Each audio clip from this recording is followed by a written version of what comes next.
Don't be fooled by the fact that I'm wearing a suit. I'm very poor. See a lot of people going into bars, just throwing their money around, making it rain. More of a drizzle and fog kind of guy.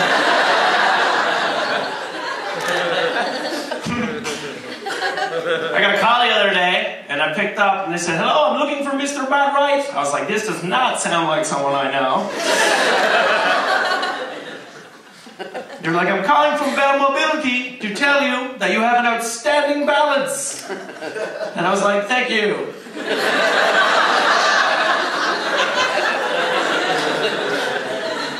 I may not have a lot of money, but it's balanced exceptionally well.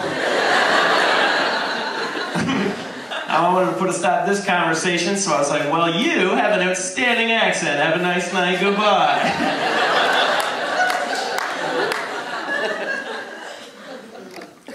So I'm still throwing my resume around a little bit. I'm sure there's many people here who've done that. It's such an unnatural way to interact with another person. Just walk up to some guy you don't know and they're like, "Hey, man."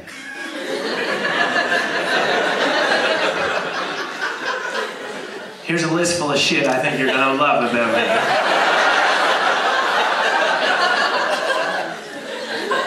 I'm really hoping we can hang out 40 hours a week for the next couple of years, but just in case you want to see it, here's a list of things that did not work out in the past. And if you want to flip to the back page, we will see a list of 3 people who have agreed to go along with this charade. We gotta get a better system. And it's really frustrating when you're young and you finally do get a job, and then you have to start paying into a pension fund.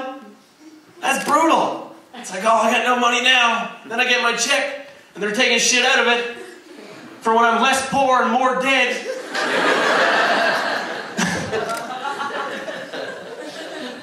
It's very frustrating. I have a new goal now in my life, and I just want to be as good as I look on my resume. That would be ideal. Like, I have so much stuff on there. It's just like a highlight reel of your entire life. Like, I've got on my resume that I finished in the top 5 percentile in the Pythagoras math competition. In the entire country. And that's true, but I did that in grade 4. But I haven't been able to do anything to knock it off yet.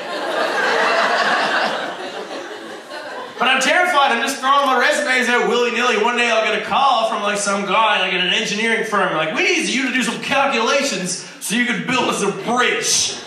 And I'm like, "Nope." Tell you what, how about you give me a call if you want to find out how many apples Jimmy has left in his bag.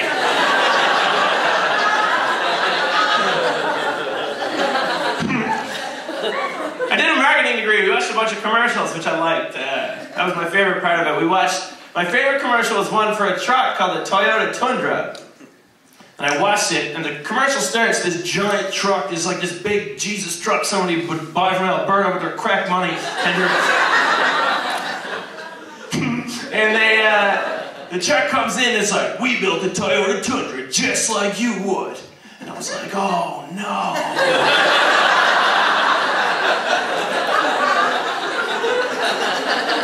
I don't know how to build a truck. That thing's gonna kill so many people.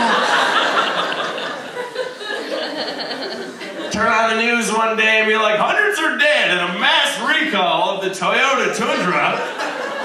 Most people attributing this gigantic failure to Matt Wright, a 25-year-old not-engineer who still isn't quite sure which one's a teaspoon and which one's a tablespoon.